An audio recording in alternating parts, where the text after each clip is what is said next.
Are you listening? Damn.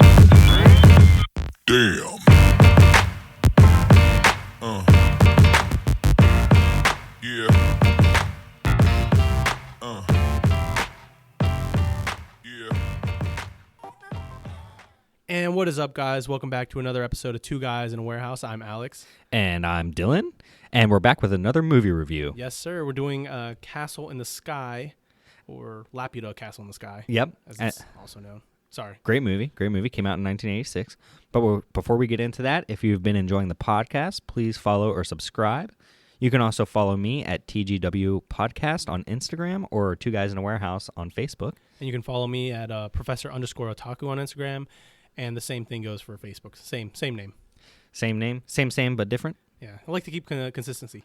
Yeah, no, it makes sense. Yes, Easier to find and connect. Yes. Connect. The Facebook is not popping, though. So yeah, just mine's find not me on either. Instagram. Well, it could start popping. Yeah. You Maybe. never know.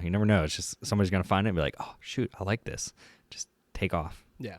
But, yeah, so this is technically like our first movie review for a Ghibli movie. yeah. We did one in one of the After Hours podcasts. That was for Castle in the, or Nazca of the Valley of the Wind. Valley of the Wind. Yep. Which is you could kind of count that as a first Ghibli movie in a way because it's Miyazaki's first like original movie. Mm-hmm. But this is the Castle in the Sky is technically the first official Ghibli movie. Yeah. Yep. So Because it was a different studio. yeah, it was right? a different studio. Eventually, it folded, and then Miyazaki went on to make Studio Ghibli. And Ghibli bought the license to Nazca, right? I don't know how that works. I don't know how that works. I just know if you credit it as a Ghibli movie, it's kind of like pretty much it's the same kind of crew, I think, and they kind of just went to Kind of like Gainax and Trigger. yeah, that's a good way to look at it. Okay, cool. Yes, sir. So, this is my first time watching this movie. This was my second time. Second time? Okay. I think it's way better second time watching it, honestly. I can definitely see that. I really enjoyed it the first time, but I can definitely see why it'd be better a second time because it's a long movie. Yeah. Not only that, but I was like, at that time, I was marathoning a lot of Studio Ghibli movies, and they're all really long. They're all super dense, too. Yeah. And this one is like, I think this one's the longest, and a lot happens. Yeah. But they do a good job of setting it all out. It doesn't go too fast. Well. Yeah, they do a good job pacing it, and they hit on even the side characters and fit them into the story very well.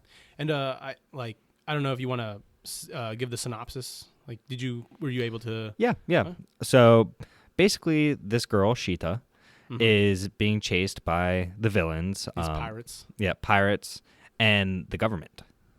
Mm-hmm. Yeah, there's like two different factions that are coming after her. Yep, because she has this stone that was passed down to her from her family, and this boy Bazu. He is just walking down the road and happens to see her falling out of the sky and catches her. And then it proceeds, he takes care of her, and then they go into an adventure of trying to figure out the history behind the stone to find the castle in the sky. While also running away from pirates and running away from the government. Yep. So it's definitely a very adventurous movie. Yeah. Very large in scale. I love the world it's in because it's like it's a huge world. Yeah, and they do a great job of developing the whole world. Yeah, no, I thought they did a really good job, and I think I forgot what I was gonna say. Well, I mean, just overall, because I normally have a big issue with anime movies, is they don't have enough time to really set everything out. Yeah, but this movie was a little bit longer, 2 hours. 2 hours and 5 minutes, I think. Yeah. But because it has that extra 20 minutes longer than a regular movie, it gives enough time for them to develop the characters, the story, the plot, and it makes it really enjoyable. It's worth watching that whole 2 hours, and it doesn't get boring. I think the thing is a lot of anime movies are really ambitious, and it never really connects well. Yeah. And it's like, yeah, it was a good movie, but it could have done more. Yeah. And I do remember what I was going to say. This movie, it's like a lot of Miyazaki movies where it's kind of like a past setting, but it has like futuristic kind of like vehicles and stuff. Like very unique vehicles, like those kind of like pods that have like flying things. The flappy copters. The flappy cop. That's exactly what they were called too. Yeah. Flappy cop. Those were really dope. Yeah. The blimps that they use. It's like a very. It's kind of like a steampunkish setting. yeah. That I really dig. I always really like a steampunk anime. Yeah. So. Well, I mean, everything pretty much fit the time. Yeah. Other than those flappy copters. Yeah. Because the cars were still older style. I mean, it was probably. I can't remember I don't when know it if says you it could, was I don't know set, if you could but place it in a year because this is like No, I'd definitely say- a very. I would say in different the world. 1920s. You think so? Yeah, definitely. Because they had blimps, the Hindenburg and everything. Yeah. So I would say it fits the timeline properly. The only thing that didn't was the flappy copters. And everything, and the castle in the sky. Well, I mean, I yeah, know, yeah. that's the fantasy Yeah. portion of it. But I would find I'd have a hard time kind of placing it in like an actual timeline just because of Just- like it's very out just learn there. your history, man. It's very out there. There's robots and stuff, which is pretty dope actually. Yeah, but that's also part of the fantasy thing. Yeah, that's what I'm So- saying. That's why I have a hard time Yeah. putting it in like an actual timeline because it's very different in a way. I know where you're going. I know where you're coming from. Okay. Chill Okay. out. All right. I mean, I kind of disagree with you on. I actually really disagree with you on that. That's but, okay, man. But I don't want to get too much into that because I don't want to get into any You don't spoilers wanna of get it. this beat down. That's not going to happen. But so I mean, overall, I won't give the overall score right away, but No, well, you're talking about like the story, right? Right now. yeah, the story, yeah. I think it was, like I said, it was extremely well developed, great pacing, keeps you interested, and it did a good job to achieve a complete story. Nothing, there weren't really any points where I thought about, oh wow, they didn't really develop this part of the story or develop this character's background enough to where it makes sense. Everyone was developed. Well, I think even when they were doing their backgrounds, it Mm-hmm. was like a quick flashback or something, but it just it did exactly what it needed to do. It fit like the pieces, like showing Sheeta's grandmother, and it just like it connected very well. Yeah, that was like it didn't need to be anything a really 15-second Exactly, it didn't need to flashback. be anything Yeah. long, anything drawn out. It was just like, okay, we need a piece to fit these like storylines. Yep. Just show a quick. It was like a flashback. puzzle that Exactly. Yeah. And they did it really, really well. I would think if I was going to rate the story, I thought it was like I think it was a 9. for Yeah, me. that's why I gave it 9 Yeah. out of 10. 9 out of 10. I thought the story was really, really well done. Yeah. What did you think about the art? Because this is like one of the older anime that you've seen. It's not the oldest, but it's one of the older ones. Yeah. So I love the art style for it. So you can definitely tell it's dated because the movie came out in 1986, I believe. It doesn't have a very anime art style. Like Yeah. Very like it's got like the softer features of most More like Ghibli a Disney movies. movie. Yeah, because it's very inspired by like kind of like Disney. Yeah, I can see that. Well, what I really enjoyed about it was it was hand drawn, and they put the detail into everything. Especially you can the see the backgrounds. grain in the wood. Yeah, the backgrounds almost look like they were done on canvas. Yeah. I think they're hand painted backgrounds. I could be wrong, but I wouldn't be surprised if they were. Yeah, I mean they looked amazing. You could see all that detail in it. I mean, all the bricks. You know, they had the moss on them. Yeah. They had the mortar. Had the home that Pazu lived in. Oh, you know, the only thing is they never touched on that plane that was in his basement. Remember I the thought it one was his plane? dad's plane. Yeah, but I was expecting them to Like revive incorporate it. Yeah, and Yeah. have him fly it or something at one point. Yeah. Okay, I could see that. Yeah, because I think when his I don't want to spoil it, but Yeah. the plane is just. I think it just. I don't know what it was supposed to. No, I get what you're Yeah. saying. Yeah, it was a plane his dad flew. Although I do, I don't want to like spoil it if you guys haven't watched it, but the way they actually get into the castle, the vehicle they use, Oh, kind of annoyed yeah, me. 'Cause I that was like, okay. That was the one thing. Yeah, that did. I was like, Yeah. there's no way. Yeah. No way. They would have been torn apart. Well, they were on a glider. That Yeah. would not have sustained that. All that force. I mean, especially yeah. if the plane, his dad driving the plane didn't like work out. I mean, come on. No, it did. It still got like messed Beat up. up. Yeah. The And other thing didn't get beat up. yeah, no, that was crazy. Yeah. So, but what did you think about the? I mean, I'm sure you enjoyed I think it. it's fantastic. It's Miyazaki at his best. Yeah. He he never uses CGI. I mean, this was probably before CGI, but even in a lot of his newer movies, I think there's only one movie off the top of my head that I can think of that he did CGI, but we're going to watch it at some point and we'll talk about that. Yeah. But yeah, he's always been big on hand-drawn animation. He likes to do it the harder way. Yeah, You know? well, and it worked. It paid off. Yeah, it does. You just don't really get a lot of anime, and you can anime appreciate movies it or so anime, much more. Yeah, that do this style. So it's like it's a part of like that history, and it's just a classic because you're not going to get another movie that's going to be like Yeah, and you can tell the passion that was put into it. Oh yeah, because he does it the harder way, because he knows what he likes and what he loves. So them hand drawing pretty much everything. Yeah, I mean. It takes so much time. Yeah, I can't imagine, especially in the 80s, developing. I wonder how long it took to develop this movie. Cause yeah, that'd be something interesting to look into. Yeah. You know, the one thing that really I didn't care for was the music. Music. I mean, it wasn't bad. Yeah. It fit. It just, there was nothing memorable about any of it. For me, it's just because, like, I'm used to kind of like more bombastic soundtracks nowadays. Because we just like watched Premiere. Oh my gosh. And that was like amazing. In your face. Yeah. But sometimes I don't mind like subtle music. No, it definitely fit the whole the tone. Yeah. But yeah, it's not something that I'm gonna download and listen to. Yeah, exactly. I know some people really appreciate like just instrumentals and stuff. And I do think it does fit the setting and it just complements the scenes well. But yeah, I wouldn't be like, oh yeah, this soundtrack is, and I'm not like a big like person, like I'm not a person that really digs into soundtracks that much. I just think, you know, it's as long as it complements the scene, and does the job, that's okay. If it's non-existent, I'll get annoyed. But as long as it just does what it needs to do, I give it a 5 out of 10 as far as because music you didn't think it was goes. memorable. Yeah, I like I said, it fit, but there was just nothing that really stood out to me about it. I'd give it a 7. I thought it was just good. Yeah, it was good. Did what it needed to do. That's a fair score. Yeah. Okay, you wanted to move on. Well, just because like we're talking about music, the audio specifically. We watched it dubbed. Yeah, English dub. So I thought I didn't mind the dub. I liked it. I thought so. James Vanderbeek does the voice for Pazu, the young boy. And you were saying that he sounded too old for the role, which I do agree. He does sound a little bit older.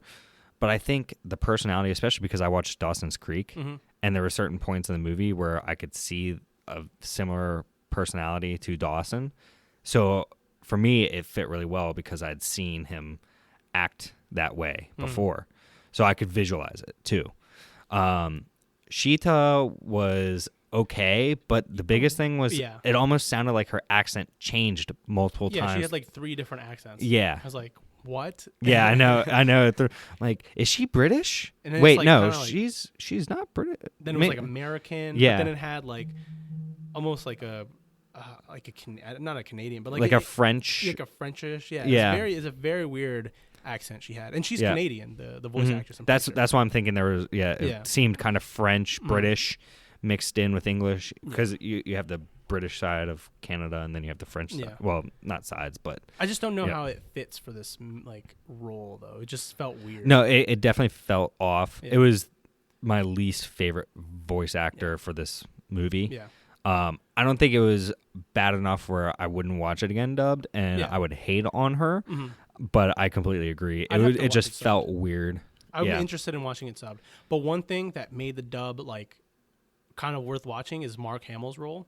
As Colonel Muska. Yeah. Mark Hamill, he is like, I feel like he's one of the best like voice actors when it comes to doing a villain. It's so weird because he always played he played Luke Skywalker. Yeah. He's a hero. And he's played the Joker. And when he does the Joker, he does a lot of method acting, actually. Like when I've watched videos when he plays Joker in the animated series and even in the video games like the Arkham series, and he like has his hands. He looks like he becomes a Joker. Yeah. And I feel like he fit the role of this character because it was almost like he didn't seem that bad, but then he just got progressively more aggressive and kind of crazier. Yeah. Like more hungry, power hungry. Yeah. And I feel like he really did a good job. Well, he kind of had to hide himself and his true intentions in the earlier part of the movie. Yeah. And then he does do a great job of revealing his real intentions. Yeah. And his personality change through that. Mark Hamill does a great job of projecting that. I love Mark Hamill in this role. I think he did a fantastic job. So I would say the dub is worth watching, if just to see him like play the character. Yeah. And he kind of has. I've always found it fascinating that he has kind of an accent too when he plays it. It's like hard to determine if he's like kind of giving a British accent, because he is an American voice actor. But I like his voice. I think he did a really great job. Yeah. Okay, so did you want to move on to the characters? Oh, yeah. So for the characters, well, for the dub, the audio, I gave it an 8 out of 10. 8 out of 10. Mm-hmm. Yeah, I agree. I think I didn't like James Vanderbeek as Pazu that much. Mm-hmm. I get like where you're coming from. Yeah. It felt really weird because he's like supposed to be 13. Yeah. And I can see like, he's going through puberty probably, but just, it felt a little like, it's like his voice was like, It's still a little too deep. Yeah. I think he did a good job of trying to make himself sound younger.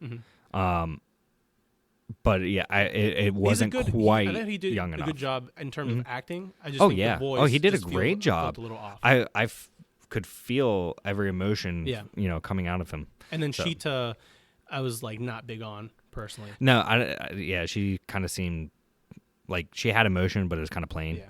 So I'd give it an 8 too, though. Yeah. The characters, I thought all the characters were extremely well developed. Yeah. Like we were talking about earlier in the story, going along with the story. I really liked Dola. I thought she was hilarious. So she's the pirate leader, yeah. And her crew, they're all her sons. They're all are they all her sons? I think at least most of them. Yeah, I think most of them too. Yeah. I see the thing about this movie is like it's kind of serious, but it's really goofy. So all the characters are kind of lovable. Even some of there's the main military guy. I can't remember his name. He's the the general. Yeah, I think he's just like he's goofy enough where it's just funny. He's voiced by yeah. I can't remember the name, but he did Pete from like Goofy. Yeah, I think he's like a bulldog or something. Yeah, bulldog. Yeah, I'm pretty sure he's a bulldog. Yeah. General Murrow. General and Murrow. he's voiced by Jim Cummings. Yeah, Jim Cummings, legend. But I thought I really liked the characters. I think they developed all of them really well, and they gave them all pretty good backstories. Even Colonel Muska. You learned a lot about him. He wasn't just like. Well, he was an integral part of the story. Yeah, he was a big part of the story, and he wasn't like.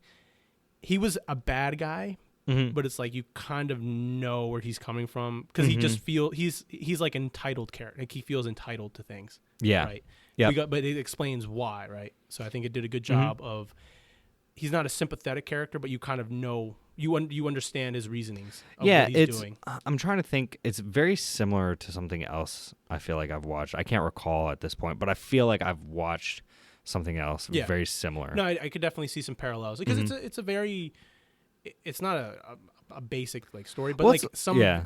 I'm trying to do it without spoiling. That's why. Yeah. But well, it's kind of like a Disney movie. Where you have that villain that is horrible, but you love the character still. Yeah. And you can understand why they're that way. Like you get the character. You understand the character. I think and then I think the two main leads, Sheeta and Pazu, I thought they were likable. They were very I loved the relationship building between them. Yes. That was actually one of my favorite parts because they did it so well and it made exact sense for their age. Yeah. It was like young it was an innocent love, basically. Exactly. So, and Pazu's just like a hardworking kid. Yeah, yep. Which makes sense because I think it's in the 1920s ish. Well, yeah, like he works in a coal mine? Yeah. So yeah. No, dude, don't bring it back. Yeah. But no, I thought the characters were really great. I think I'd give it an 8.8. 8.8. Yeah, I've just pretty much rounded that up and gave it a 9. Rookie score. Yeah. I'm not going to say the catchphrase because that could be copyright, but yeah. 8.8, 9, yeah, right around there. They did a good job. And with all the characters. I loved all the characters. I hated, but I loved Colonel Muska even. No, exactly. I think that's like what's really important about like building your characters is even if you're going to make an unlikable one, it's good that you can kind of like them because they're the villain. You can, yeah. Like you think, oh, I like this character because I think he's a really good villain. Yeah, exactly. I You don't completely- necessarily like his actions, but you just like the Joker. exactly, yeah, the Joker, especially in the Batman. Well, I animated mean, series. also voiced by Mark Hamill. dude. Yeah. Parallels. Yeah. Yeah, dude, he really did a great job in this movie. Yeah. That's why. Well, I was even thinking about the Dark Knight, Heath Ledger. Heath Ledger. Yeah. I mean, just the Joker in general. It doesn't matter who. What? I mean, well, okay, not necessarily. It doesn't matter who, but Yeah. just the Joker in general Yeah. as a character, or like the Penguin or Mister Freeze. You know, they all. A lot of those characters had like this horrible background that caused them to go this way. But it's funny because Colonel Muska didn't really have he didn't have a bad he feels background. wronged. Yeah. And I can see why. Yeah. But yeah, you kind of came up with a theory because I'm not sure if they explained his background in terms of like his family. Completely. Oh yeah, they didn't do that. They link him to everything, but So I'm not sure if like he was maybe part of a group that was wronged and then he kind of carried resentment. Mm-hmm. So Well, they wouldn't have been wrong. They were in the wrong. or in the wrong. Well, but they feel like they were wrong. Yeah, is what I'm trying to say. But anything else? I think that was like all the main points, right? Yeah, I mean, overall, I gave it a 9 out of 10. I mean, I highly recommend watching this movie if you haven't seen it. Yeah. If you have, even a second watch, like, I would watch this movie definitely a second time. I think the first viewing, I was like, I think it's an 8 because I think it did a lot of things well. But I think rewatching it now and just looking at it more of not trying to just get through it just so I can watch all the Miyazaki movies, but watching it just so I can like actually enjoy it. Yeah. I think it was definitely worth watching. I think it did a really great job. Yeah. It has it has like a deeper story, but it also has a very childlike adventure part of it. Yeah. That makes it very accessible to everybody. Yeah, definitely. So I think it's a really good movie to watch like with friends or just your family because there's nothing that's like super weird about it. Yeah. Well, you know, I was actually thinking, so I have a friend who has kids, 2 and 3 years old, and I was thinking, I'm like, man, I should take this movie down for them to watch because they would probably really enjoy probably this. dig it. And I hate the new Disney stuff and all that, you know. I mean, because it's also different. You have the nostalgia feel from when you were younger. Well, but do you miss just like the hand drawn part? Because this is all hand drawn now. Like new Disney stuff is like CG. yeah. and like it looks good, but it's just like. Well, I mean, it doesn't also really- the story. I mean, you don't get that same adventure feel. Yeah. I think they've downgraded to be more like relatable almost. Mm-hmm. But this one, it's relatable, but it's adventurous, and that's what I really appreciate about it. Exactly. So, and I think people of all ages could and really enjoy this movie. Exactly. Even you know, people that are adults, you know, in their That aren't 40s, even fan of 50s, animes, 60s. Yeah. I think would Exactly. Yeah. I don't think you'd have to be, because it goes along with what you're saying that it It's very doesn't have accessible. a very anime stylistic. Yeah, it doesn't art have to a it. lot of the tropes of like anime nowadays. Exactly. So yeah. it's definitely something I would recommend to everybody. Yep. It's worth watching at least once. Oh yeah, definitely. So, but I mean, that's pretty much everything I had for it. That same Great movie. 9 out of 10. Yeah. For sure. So, yeah, that's another short one for you. Just doing some reviews. Yeah. We are or I want us to at least is watch all the Ghibli movies. Yeah. So we can review them because I think there's a lot of good ones. There's also a lot that are kind of or a handful that are not good. Yeah. And I'd be interested to see because it still looks good. A lot of the movies, they all. I think in terms of animation quality, none of them really dip below fantastic for the most part. Yeah. They all No, look very definitely. good. Even the newer ones. Yeah. They keep that quality. Yeah, they have a standard. Yeah. They do have a standard. Which is good. So, All right, well, but thanks for listening. yeah. We'll see you in the next one. All right, bye. Cut it.